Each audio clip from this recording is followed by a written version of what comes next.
American green card ලොතරැය අවිවාහක අයෙකු පුරවන ආකාරය තමයි අද මම මේ වීඩියෝවෙන් ඔයාලට අරගෙන එන්නේ.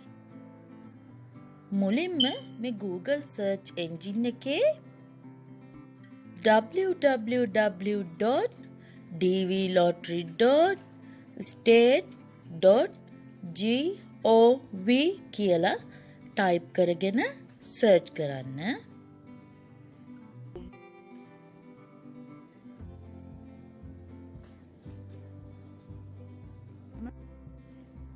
ඊළඟට මේ එන පේජ් එකෙන් මේ මෙතන තියෙන Diversity Visa Lottery State Department කියන ඒ වෙබ් පිටුවට තමයි අපි යන්න ඕනේ. ගියහම මේ මෙතන මේ පේජ් එක ඕපන් වෙනවා. මේකේ පහළ තියෙනවා begin entry කියලා කොළ පාට icon එකක්. අපි ඒක ක්ලික් කරනවා. ඊපස්සේ එන මේ වෙබ් පිටුවේ මේ තියෙන කේතේ අපි හරියටම ටයිප් කරගන්න ඕනේ. සිම්පල් ලකුරු, කැපිටල් ලකුරු හරියට භාවිතා කරලා ටයිප් කරලා සබ්මිට් කියන බටන් එක ඔබන්න ඕනේ. ඊට පස්සේ එනවා මේ ප්‍රධාන පුරවන පිටුව. මෙතන first name last name ඒ කියන්නේ ඔයාලගේ surname එක තමයි මෙතන දාන්න ඕනේ. දැන් මම ඒක ටයිප් කරනවා.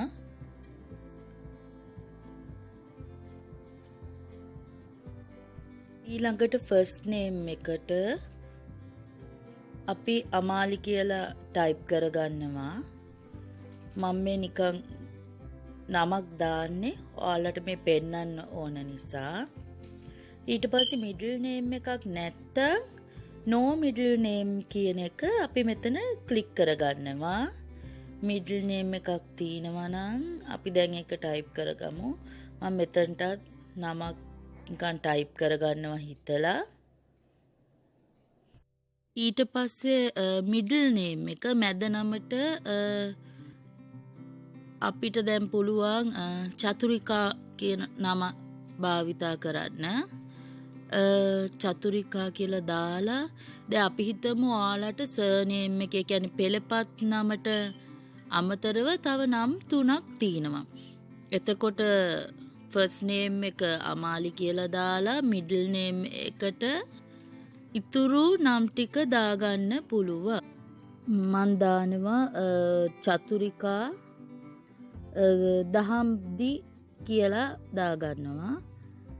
ඒ වගේ ඔයාලට middle name දෙකක් තියෙනවා නම් මේ වගේ සඳහන් කරන්න පුළුවන්. ඊට පස්සේ gender එක ඒ කියන්නේ ස්ත්‍රී පුරුෂ බව male ද female ද කියලා මෙතන සඳහන් කරගන්නවා. ඊට පස්සේ date of birth උපන්දිනය, ඉලක්කමෙන් මාසය, දිනය, අවුරුද්ද මෙතන ටයිප් කරගන්න.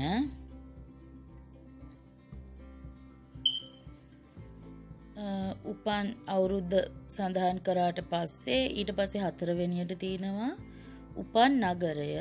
මේක ඔයාලගේ ජාතික හැඳුනුම්පත අරගෙන බලන්න. එතන තියෙනවා කොළඹ දීය, අම්බලන්ගොඩ දීය වගේ උපන් නගරය. ඒක නැත්තම් කියන්නේ උපන් නගරය දාන්න නැත්තම් මෙතන මේක ටික් කරගන්න. ජාතික හැඳුනුම්පතේ හරි උපැන්න සහතිකයේ තේ සඳහන් වෙනවා. මම මෙතන දාගන්නවා කොළඹෝ කියලා ටයිප් කරගන්නවා. ඊළඟට අපි ඉපදුන රට මෙතනින් ශ්‍රී ලංකා කියලා තෝරගන්නවා. දැන් මම මෙතන ශ්‍රී ලංකා කියලා තෝරගත්තා. මෙතන මේ කොටස අපිට ඒ තරම්ම වැදගත් නැහැ. ශ්‍රී ලංකාව මේ විවිධත්ව වීසා වැඩසටහනට තේරිච්ච රටක් නිසා අපි yes කියලා දානවා. එහෙම නැත්නම් තමයි මේ no කියලා දාලා රට තෝරන්න තියෙන්නේ. ඊට පස්සේ 7 පාස්පෝර්ට් එකේ සඳහන් විදිහට විස්තර. මෙතනදී අපි පාස්පෝර්ට් එක අතට අරගෙන ඒ පාස්පෝර්ට් එකේ තියෙන විදිහට අකුරක්වත් වරද්දන්නේ නැතිව අපගේ විස්තර යොදන්න අපි කල්පනාකාරී වෙන්න ඕනේ. දැන් මම ඒ විස්තර තමයි මෙතන ඇතුළු කරගන්නේ. සර්නේම් එක ෆැමිලි නේම් එකට සුබසිංහ. ඊට පස්සේ ෆස්ට් නේම් එකට අපි අමාලි කියලා දැන් මම ටයිප් කරගන්න යන්නේ. අමාලි කියලා.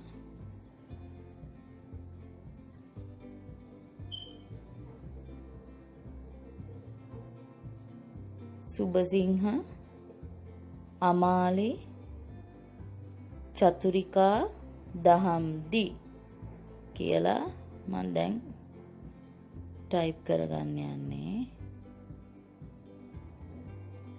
ඊට පස්සේ පාස්පෝර්ට් නම්බර් එක මම මේකට නිකන් නම්බර් එකක් සඳහන් කරගන්නවා.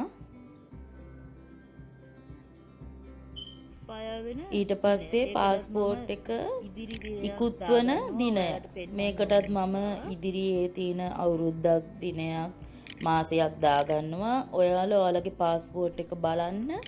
එතන මේ විස්තරේ තියෙනවා. ඒ තීන විදිහටම හරියටම දිනේ මාසේ බලලා සඳහන් කරගන්න. ඊට පස්සේ පාස්පෝර්ට් එක නිකුත් කරපු රට ශ්‍රී ලංකා කියලා අපි සඳහන් කරගන්නවා. ශ්‍රී ලංකා කියලා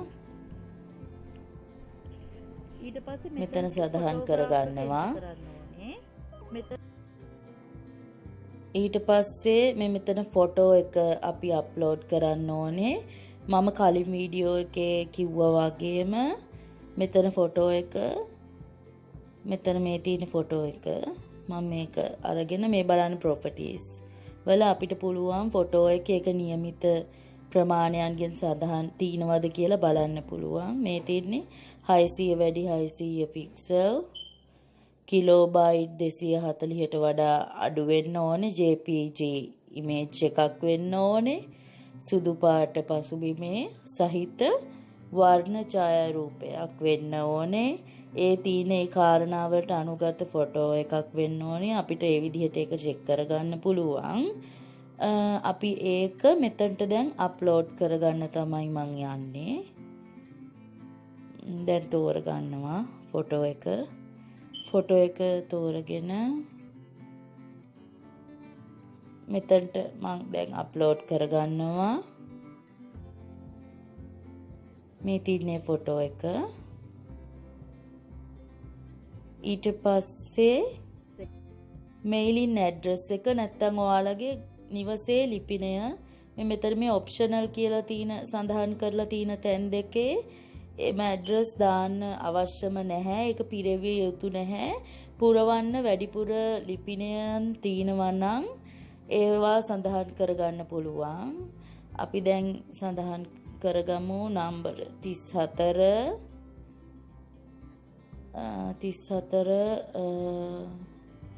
ඊට පස්සේ ඇඩ්‍රස් එකට දාමු අපි ලිපිනයක් හිතලා පෙරේරා මාවත කියලා අපි දාමු. පෙරේරා මාවත මම දැන් ටයිප් කරගන්නවා. ඊට පස්සේ තියෙන එක ඔප්ෂනල් කියලා තියෙන නිසා ඔයාලට ඇඩ්‍රස් එක එච්චර දිග නැත්තම් දාන්න ඕනේ නැහැ. අපි හිතමු තව සමගි පටුමග හරි ඒ වගේ මොකක් හරි දෙයක් තියෙනවා කියලා අපි දැන් ඒ වගේ එකක් සඳහන් කරගන්නවා.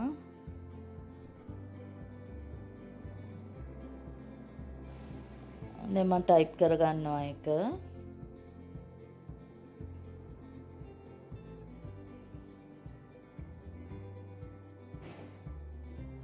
ඊළඟට සිටි එක අපි ඉන්න නගරය පානදුර ඒ වගේ අපි නගරයක් සඳහන් කරගමු. ඊට පස්සේ මේ දිස්ත්‍රික්කයට අපි මෙතනට එක්ක මහරගම කියලා සඳහන් කරමු. මහරගම කියලා මම දැන් සඳහන් කරනවා. ඊට පස්සේ දිස්ත්‍රික්කය හරි පළාත හරි මොකක් හරි දෙකෙන් එකක් අපිට සඳහන් කරන්න පුළුවන්. මම දැන් මේ කොළඹෝ කියලා කොළඹ දිස්ත්‍රික්කය කියන එක මෙතන සඳහන් කරගන්නවා. ඊට පස්සේ මෙතන මේ පෝස්ටල් කෝඩ් එක අහලා තිනවා. අපි මහරගම පෝස්ටල් කෝඩ් එක අපි දන්නේ නැත්නම් මේම දැන් වෙබ් පේජ් එකට ගිහිල්ලා මම කියලා දෙන්නම් හොයන හැටි. මහරගම පෝස්ටල් කෝඩ් කියලා අපි සර්ච් කරමු. එතකොට මේ වගේ මහරගම නගරයට අදාළ පෝස්ටල් කෝඩ් එක එනවා. මේ යට තියෙනවා මහරගම පෝස්ට් ඔෆිස් කියලා. එක ක්ලික් කරන්න. එතකොට මේ තියෙන්නේ 10/280 මහරගමට අදාළ පෝස්ටල් කෝඩ් එක 10/280. අපි ඒක මෙතනට ගිහිල්ලා ටයිප් කරගන්නවා. ඊට පස්සේ රට අපි එකට ශ්‍රී ලංකා කියලා මෙතනින් තෝරගන්නවා. දැන් මම සිලෙක්ට් කරනවා ශ්‍රී ලංකා කියලා.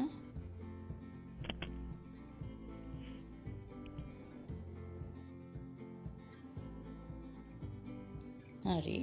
දැන් ඊට පස්සේ මෙතන ඔබ දැන් මෙම අවස්ථාවේ ජීවත් වෙන රට ඊළඟ එක අහලා තින්නේ. ඒකට දැන් ඔයා දැන් ඉගෙන ගන්න ගිහිල්ලා හරි රැකියාවක් කරන්න ගිහිල්ලා හරි අපි හිතමු ජපානේ හරි ඕස්ට්‍රේලියාව කැනඩාව ඒ වගේ රටක ඉන්නවා කියලා. එතකොට මෙතනට දැන් ඉන්න රට අපි ජපානේ කියලා හිතලා දැන් ඒක මං සිලෙක්ට් කරගන්නවා.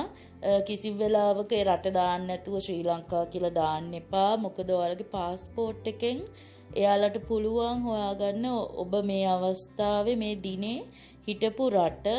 එහෙම වුණොත් අසත්‍ය තොරතුරු සැපයීම වෙනවා. ෆෝන් නම්බර් එකටත් මේක ඔප්ෂනල්.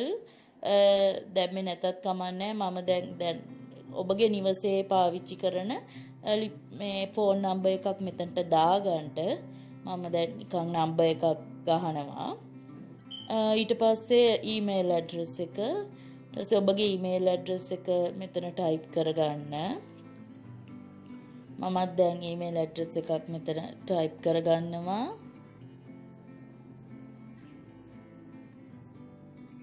ඔයාලට දැන් පේනවා මම දැන් මේක ටයිප් කරගත්තා.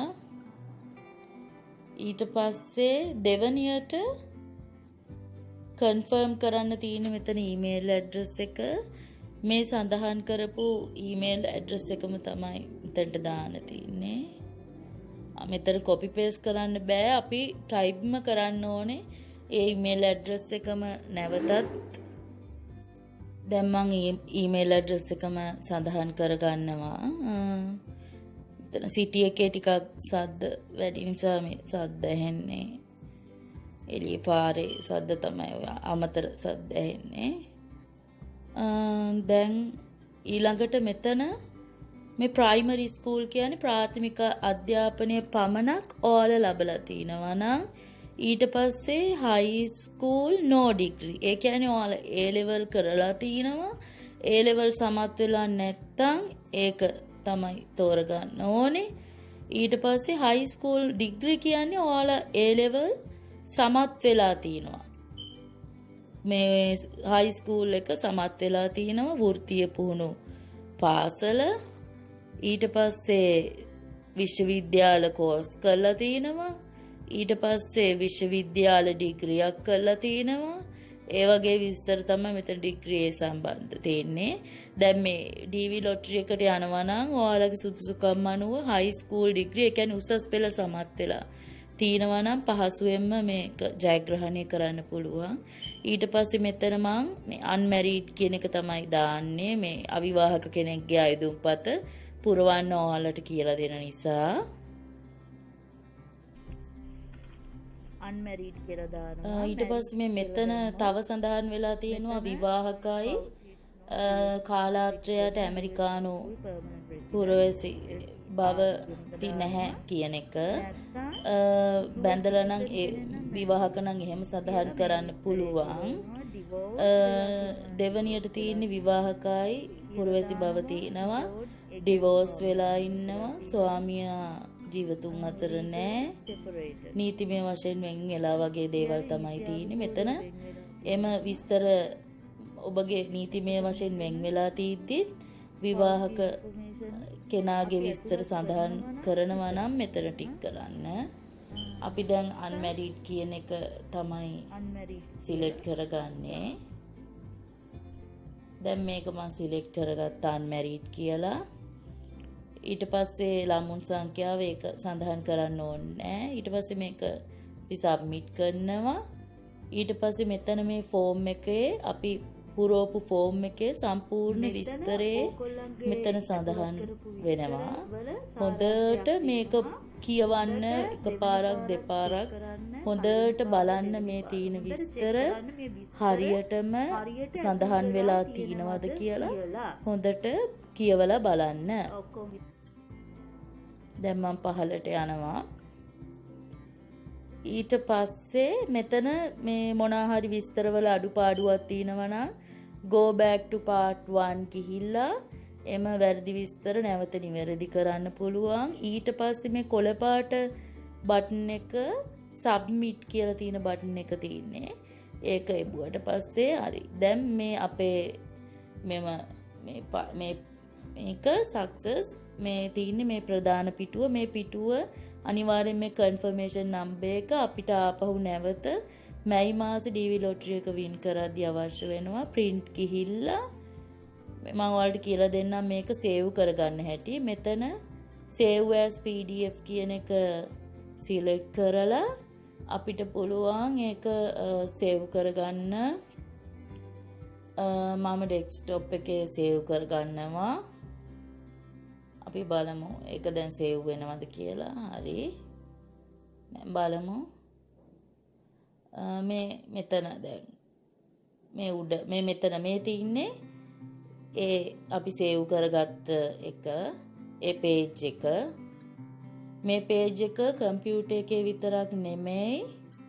දැන් මේක අපි මැයි මාසේ අමතක නොකර තියාගන්න ඕන නිසා මේල් එකෙත් අපි සේව් කරගමු. අනිවාර්යෙන්ම මොකද තැන් දෙක තුනකම මේ විස්තරය අපි සඳහන් කරලා තියාගන්න ඕනේ. මම දැන් මේල් එකට යනවා. මේ විස්තරේ අපි සමහර වෙලාවට ගොඩක් අයට වෙන්නේ අපි DV ලොටරි එකට ඇප්ලයි කරනවා. ඊට පස්සේ අවුරුද්දේ අපිට හොයාගන්න නැහැ කොහෙද කන්ෆර්මේෂන් නම්බර් එක කියලා. ඒ නිසා මම දැන් මේක ඊමේල් එකටත් මෙතන කම්පෝස් කියන එක ටික් කරලා අපේ ඊමේල් ඇඩ්‍රස් එකටම මේක මේල් කරගන්න තමයි මම දැන් යන්නේ.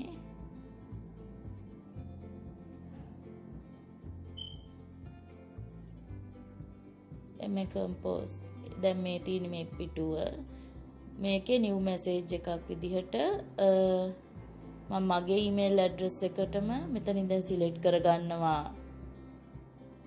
අපේ පිටුව. ඩෙස්ක්ටොප් වල එක මම සේව් කරලා තිබ්බේ මේ තියෙන්නේ. ඒක ඕපන් කරලා සේව් කරලා ඊපස්සේ මගේ ඊමේල් ඇඩ්‍රස් එකම සඳහන් කරලා ඊට පස්සේ සබ්ජෙක්ට් එකට 2021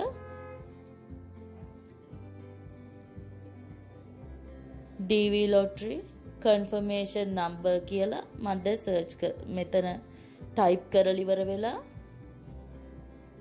මටම සෙන්ඩ් කරගන්නවා.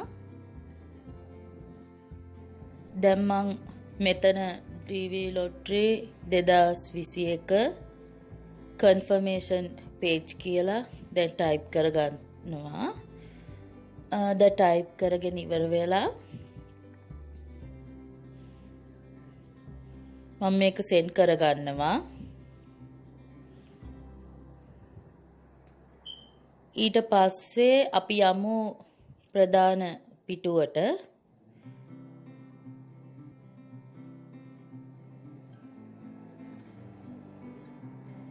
බලන්න මේ පිටුවේ තියෙනවා ඔයාලගේ 2020 මැයි මාසේ 5 වෙනිදාට ඔයාලට මේකේ දිනුම බලන්න පුළුවන්. අනිවාර්යෙන් ඒ අවස්ථාවේදී ඔයාලගේ කන්ෆර්මේෂන් නම්බර් එක ඔයාලගේ සර්නේම් එක නම උපන් වර්ෂය වගේ අවශ්‍ය වෙනවා. මේවා සේව් කරලා තියාගන්න. තවත් මගේ අලුත් වීඩියෝ ඔයාලට මගේ පේජ් එකෙන් බලන්න පුළුවන්. මම 2018 DV ලොටරි වින් කරපු කෙනෙක්. මම ඉස්සරහට ඒ ගැන තව ගොඩක් විස්තර සඳහන් කරනවා. මගේ channel එක හොඳ නම් subscribe කරලා like කරලා share කරන්න. සුබ දවසක්.